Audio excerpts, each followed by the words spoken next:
Siamo con l'assessore alla pesca Cristiano Corazzari, assessore della Regione Veneto, per discutere un attimo di un problema che sta colpendo molto soprattutto la zona polesana, che è il granchio blu. Ci sono parlato col signor Marchesini, presidente del consorzio Scardovari, e si trova in una situazione di vera difficoltà. Assolutamente, si tratta di una specie invasiva, alloctona, una delle tante specie che infestano i nostri mari e le nostre lagune, è particolarmente dannosa per tutte le produzioni, in particolar modo parliamo di coste, di vongole e di tutto quello che è il frutto del lavoro di anni che è stato fatto, che viene distrutto in poco tempo da questa specie. Occorre che venga messa in atto delle attività e delle azioni forti per ridurre la popolazione di questa specie.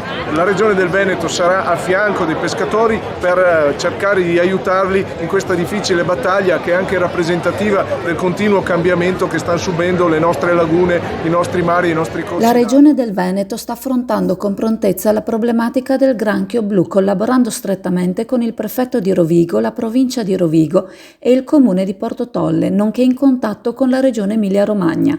L'assessore alla pesca Cristiano Corazzari, in qualità di presidente di turno del distretto di pesca del Nord Adriatico, organismo riconosciuto dal Ministero dell'Agricoltura e comprendente le 3 regioni costiere dell'Adriatico settentrionale, ha convocato un incontro d'urgenza del comitato direttivo per il prossimo 20 luglio, interamente dedicato all'emergenza granchio blu. L'assessore sottolinea che da giorni la Regione del Veneto collabora con il comune di Porto Tolle e il consorzio delle cooperative pescatori del Polesine per individuare misure concrete ed efficaci per affrontare il fenomeno del granchio blu. Si stanno esaminando le migliori modalità di cattura di questa specie aliena e opportune soluzioni per l'utilizzo e lo smaltimento degli esemplari catturati.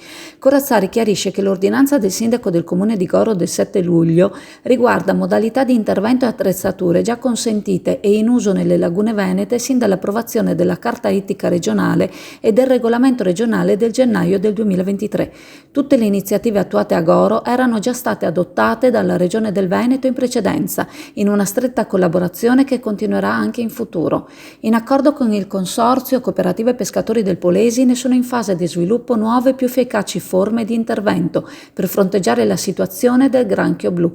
Tali soluzioni verranno definite rapidamente in coordinamento con la Prefettura di Rovigo e il Comune di Porto Tolle. La Regione del Veneto infatti aveva già affrontato il problema del granchio blu sin dal novembre scorso, avviando uno studio specifico in collaborazione con l'Università di Venezia e la Fondazione della Pesca di Chioggia.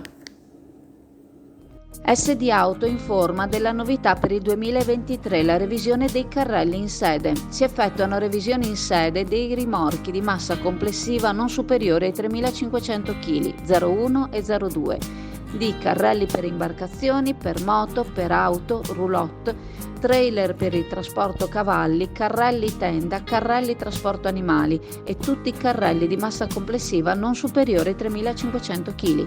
Potete contattare SD Auto per qualsiasi informazione o chiarimento.